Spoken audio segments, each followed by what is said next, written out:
One morning, James steamed into Crovan's gate seeming very angry. Peter Sam was at the other platform. Hello, James. Good morning. Rubbish! There's nothing good with it. What's wrong, James? It's Thomas, that bright blue brat. He thinks he's so special just because he's the #1 engine. It makes my boiler ache. I didn't know you mainline engines took numbers so seriously. I'm proud to be the #4 engine on the Skarloey Railway. Coldy, who was visiting, overheard from the other line and perked up. I think you're mistaken, Peter Sam. I'm the #4 engine. Maybe on your old line, but that's just because it was never changed. I'm the #4 here. But 4 is my number. But I got here first. Now I know why I thought it was so silly. You two sound ridiculous. Ha! James, if you're headed to Vickerstown, you would best have enough bootlaces for the trip.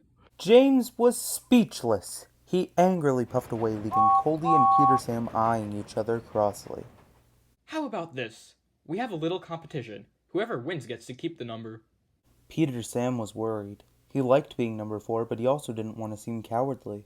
Fine then. What's your challenge? First one back to the shed tonight after completing all of today's work wins. You've got yourself a deal.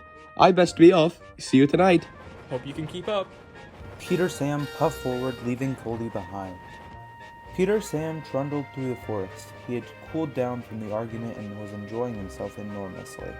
Fastest and best. Fastest and best. Fastest and best. Later that day, Peter Sam headed home where Coldy was nowhere to be found. Hooray! I've done it! Done what?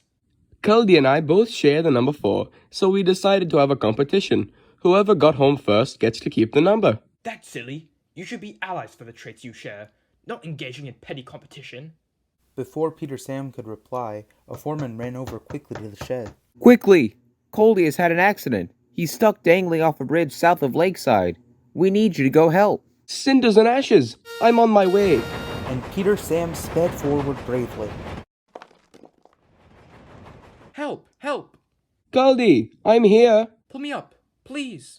A strong rope was attached to Coldy and Peter Sam, and he gave a great heave. I've got you. Don't worry. Soon enough, Coldy was back on solid ground. Oh, thank you, Peter Sam. Looks like you won fair and square. I suppose you're now the one and only #4. Never mind that. We can both be #4. Duke told me we should stand together instead of squabbling over something so silly. You're right. And Peter Sam helped Coldy back to the sheds.